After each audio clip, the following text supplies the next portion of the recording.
Saya mau menyampaikan beberapa poin dan sekaligus menjawab beberapa pertanyaan tadi.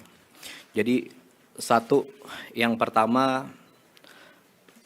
mengenai anggapan bahwa pemerintah itu lambat. Saya mau cerita begini.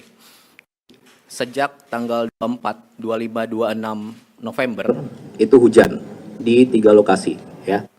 Kemudian puncaknya itu di 25 dan 26.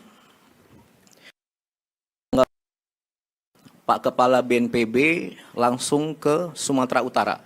Saat itu beliau posisinya di Lumajang. Kenapa? Karena kita masih ada bencana juga, saudara-saudara kita di Lumajang, erupsi Sumeru. Oke. Nah, yang di lapangan ini, seluruh petugas TNI, Polri, Basarnas, yang disampaikan Bapak Panglima BNPB daerah, semuanya di detik pertama, hari pertama, tanpa kamera. Ya. Kemudian Bapak Presiden hari itu juga kami langsung menghubungi Gubernur Sumatera Utara, tersambung. Beliau saat itu posisi di bandara mau ke Silangit. Kemudian menelpon Bupati Tapanuli Selatan, Gus Irawan, tersambung juga. Kemudian menghubungi Bupati Tapanuli Tengah, Pak Masinton. Tidak tersambung via telepon, tapi Pak Masinton via WA tersambung. Dan kepala daerah lainnya. Kemudian di hari itu juga Bapak Presiden menginstruksikan Bapak Menko PMK mengkoordinir segala kekuatan untuk sebesar-besarnya mobilisasi semua yang kita punya langsung ke sana. Oke. Kemudian di tanggal 27 seluruh helikopter yang ada di Pulau Sumatera langsung bergerak ke Padang, Medan, dan Banda Aceh. Dan juga seluruh helikopter dan pesawat yang ada di Jawa digerakkan ke Sumatera. Dari Jawa ke Sumatera, helikopter itu butuh 13-15 jam terbangnya. Ya. Kemudian di tanggal 27 itu juga beberapa heli sampailah ke Banda Aceh. Angkat jetset PLN, angkat logistik, sama, tidak ada media di situ, tidak ada kamera di situ. Kemudian berikutnya di tanggal 27 itu juga semua kekuatan TNI, Polri, dan warga semua, mungkin ada 20.000 pasukan di situ, sudah bergerak di situ, evakuasi warga, penanganan di hari kedua bencana. Kemudian baru di tanggal 28 ada pelepasan pesawat, 4 pesawat dan 15 helikopter sudah sampai di sana. Baru kita undang rekan-rekan media. Jadi itu semuanya sejak hari pertama saya pastikan sudah berjuang keras secepat mungkin di sana, ya. Dan sampai sekarang totalnya mungkin lebih dari 80 helikopter, pesawat, TNI, Polri, Basarnas, polisi, gabungan swasta, dibantu Susi Air, dibantu rekan-rekan semuanya. Sampai sekarang, setiap harinya. Dan Bapak Presiden di hari kelima atau keenam langsung ke 3 profesi tersebut. Diikuti Bapak Wapres dan menteri-menteri lainnya. Pak Mendagri ke PD, Pak Menhan ke PD, Pak Panglima, Pak Kapolri tentu saja, Pak Menteri Kesehatan ke Sumbar, dan lain sebagainya. Kemudian di tanggal 30, seluruh lokasi terdampak itu 52 kabupaten. Hampir 52 kabupaten itu, jalur lintas kabupatennya terputus.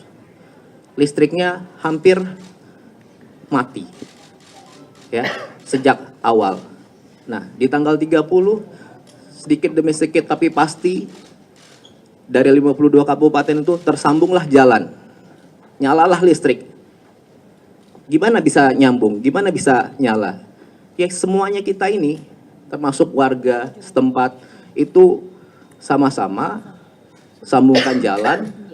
Petugas PLN ngangkut di tengah hujan di atas gunung segala macam tanpa kamera. Jadi yang saya mau tekankan di sini, ayo sama-sama bantu semuanya, saling dukung. ya. Di hari kelima Bapak Presiden ke sana, dan saat ini Bapak Presiden sudah ke Aceh 3 kali, ke 6 kabupaten. Ke Sumatera Utara 2 kali, Sumatera Barat 2 kali, masing-masing 4 kabupaten. Bapak Wapres juga demikian, sudah 2 kali ke sana. Masih aja Bapak Presiden pertama ke Kutacane, Aceh Tenggara. Langsung meninjau jembatan yang putus, ke pengungsian. Orang bilang, jangan ke sana Pak, jangan ke pengungsian aja, bikin jembatan Pak. Bapak Presiden ke Biren, bikin jembatan di sana, dalam seminggu tersambung. Sudah jembatan jadi, orang bilang lagi, rapat Pak di sana. Rapat di sana Bapak Presiden ke Banda Aceh, bawa seluruh menteri hampir 15 dan perangkatnya. Kemudian dibilang lagi sama pihak tertentu, datang Pak ke daerah yang terparah, yang baru terbuka jalur daratnya. Bapak Presiden ke Aceh Tamiang. Setelah ke Aceh Tamiang, dibilang lagi, datangnya jangan ke Aceh Tamiang Pak, datangnya ke daerah yang di tengah, yang nggak tembus jalur darat. Bapak Presiden datang lagi ke Kabupaten Benar Meriah sama Aceh Tengah ke Takengon. Nah, jadi yang saya mau sampaikan di sini, sejak hari pertama, detik pertama, pemerintah beserta warga itu sudah sama-sama berjuang keras mengevakuasi warga dan gimana caranya ini segera pulih. Itu yang pertama. Kemudian yang kedua, masih ada pihak-pihak yang terus saja membahas status bencana nasional. Jadi gini, bencana ini ada di 3 provinsi, ketiganya terdampak. Tapi mungkin 1-2 minggu ini semua fokusnya hanya ke Aceh. Ya.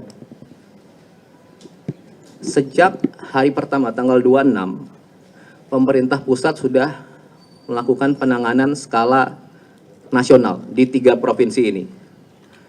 Langsung mobilisasi nasional. Mari kita fokus ke substansinya. Sudah ada 50 lebih pasukan di sana, TNI, Polri, 50.000 lebih pasukan di sana, TNI, Polri, Basarnas, dan relawan-relawan banyak sekali. Di seminggu pertama ada 26.000 seperti Pak Kasat bilang saat awal-awal. Dari yang sudah ada di sana. Kemudian yang kedua, katanya kalau nggak bencana nasional, anggaran nggak dari pusat. Bapak Presiden sudah jawab dari awal, semuanya ini akan menggunakan dana pusat. Disampaikan 60 triliun sudah dikeluarkan secara berangsur untuk membangun kembali rumah sementara, rumah hunian tetap, fasilitas semuanya, gedung DPRD, kecamatan juga, dan juga langsung seluruh bupati, wali kota, 52 itu diberikan uang cash untuk di hari itu gitu. Bila ada kebutuhan lain tinggal sampaikan, pasti dikasih juga. Dan tentunya bantuan dari segala macam sudah masuk ke kabupaten itu. Oke. Kemudian yang ketiga dibilang kalau tidak bencana nasional, sarana, prasarana, fasilitas tidak ada dari pusat. Sudah dijawab juga di lapangan, 100 lebih kapal, pesawat, helikopter sudah ke sana. Ada alat berat dari PU mungkin totalnya sekitar 1.000 mungkin. Diangkut dari manapun di Indonesia ini diangkut ke sana. Kemudian kalau tidak bencana nasional, pemulihan infrastruktur hanya di daerah. Semuanya sudah digerakkan ke sana. Perlu waktu, makanya kita sama-sama. Gitu ya. Jembatan banyak putus, jalan banyak putus, berangsur-angsur disambung. Jembatan sudah langsung dibuktikan, 1 minggu, 7-10 jadi. Itu yang kerja bukan 1-2 orang. Semua warga di situ kerja. Dan itulah, dukung semuanya, kita saling dukung di sini. Apakah semuanya sudah dapat logistik? Apakah yang dilakukan sudah sempurna? Tentu belum. Makanya ayo kita sama-sama bahu-membahu, saling dukung. Kalau niat bantu, ayo. Ikhlas, tulus. Kalau Anda ke sana, ada di lokasi Anda ke sana, ada daerah yang belum dapat logistik, sampaikan ke petugas. Sampaikan ke TNI, Polri, Basarnas, BNPB, Pak, titik ini belum ada logistik, desa ini belum. Pasti langsung dikerjakan. Download Tribun X sekarang. Menghadirkan lokal menjadi Indonesia.